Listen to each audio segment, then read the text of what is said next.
Senator Scott Newman is advocating for a bill that would require voters to provide photo identification as a means to modernize elections in Minnesota. I spoke with him this week. An initiative to add the requirement that voters present a photo ID when they go to the polling place was put on the ballot as a constitutional amendment in 2012, and it failed. But you would like to revive it. Why? Good morning, Shannon. Thank you for having me. Always a pleasure to be here. To answer your question, I have carried this bill now 3 times. The first time was in 2012. That's when it was a constitutional amendment. That was defeated. And I am bringing it back now because I want to take another look at it. This is something that I think is really important for the people in the state of Minnesota to consider. Why am I bringing it back now? We have a different governor.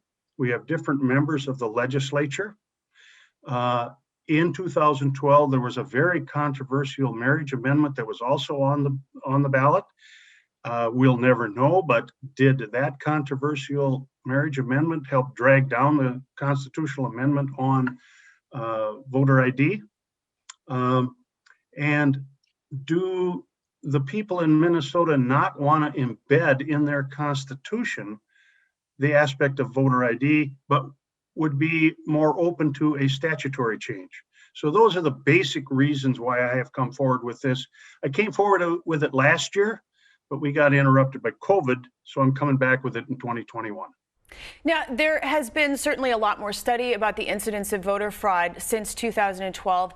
And also in committee, you cited a specific court case as one of the reasons why you were rethinking this. Could you talk a little bit about that?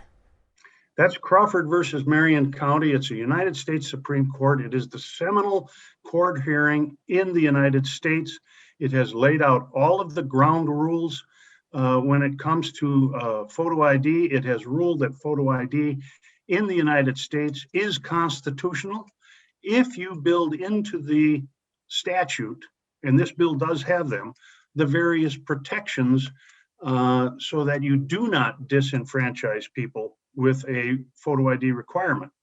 And in this bill, I have incorporated as best I can every single one of those constitutional protections.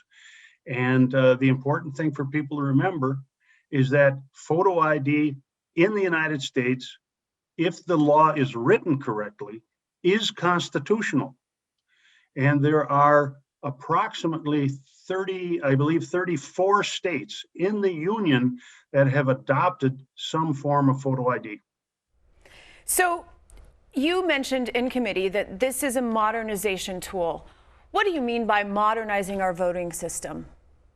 One of the findings in Crawford specifically was that a state has an interest in modernizing the election process.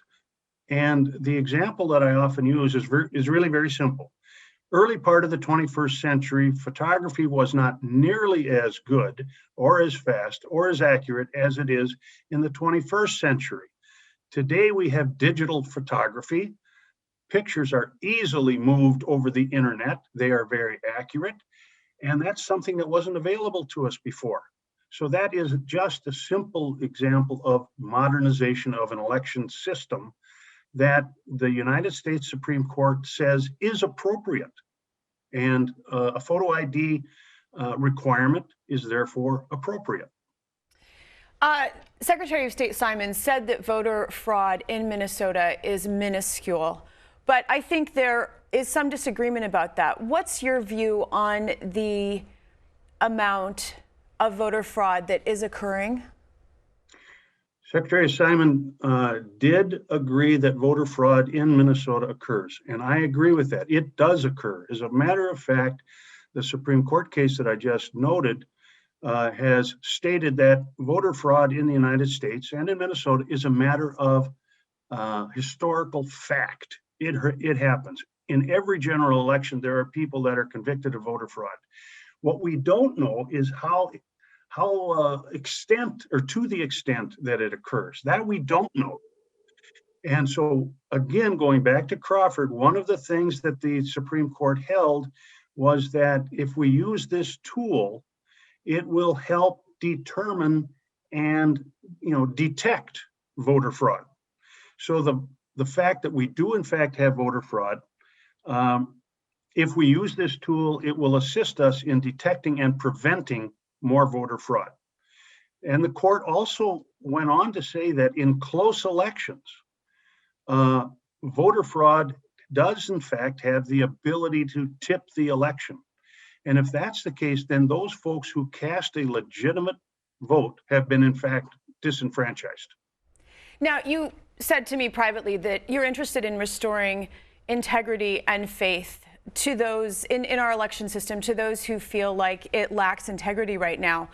But how do you balance then if there are further requirements for people to get the valid ID, the integrity or the balance whether their vote is counted because they have to take extra steps to get it versus the people who have the ability already because they've lived in the same place and they have a valid driver's license and it's easy for them?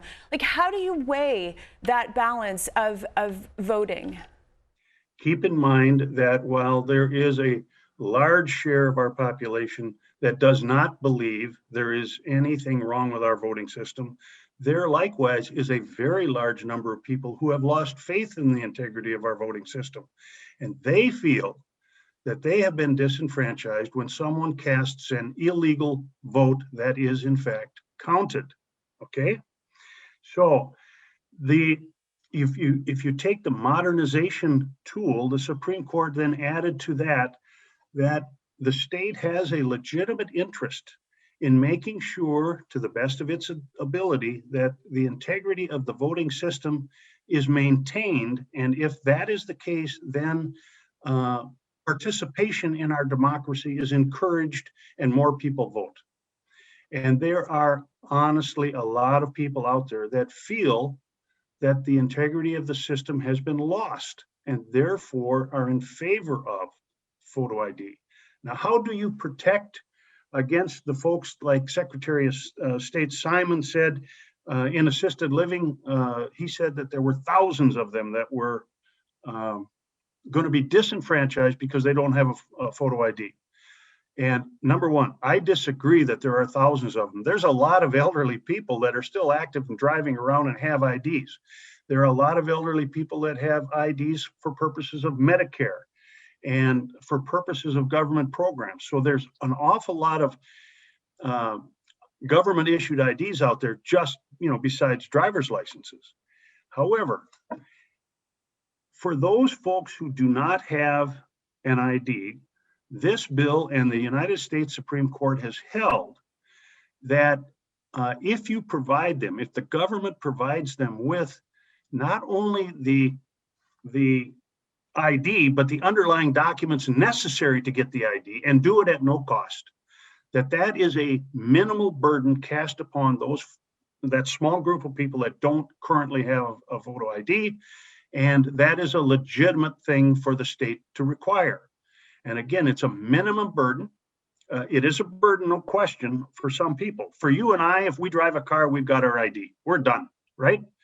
For that small group of people, the state will provide them with that ID. Now, if you can't get the documents necessary to get that photo ID, maybe you were born in another country, or you were born in a shack someplace and don't have a birth certificate, you can go to the auditor and sign an affidavit saying, I have tried to get the necessary documents to get my photo ID.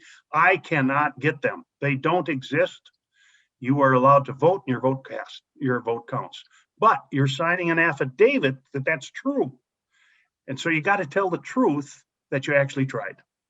Senator Newman, we have to leave it there, but I want to thank you for taking the time to walk us through this. Thank you. Thank you very much for having me.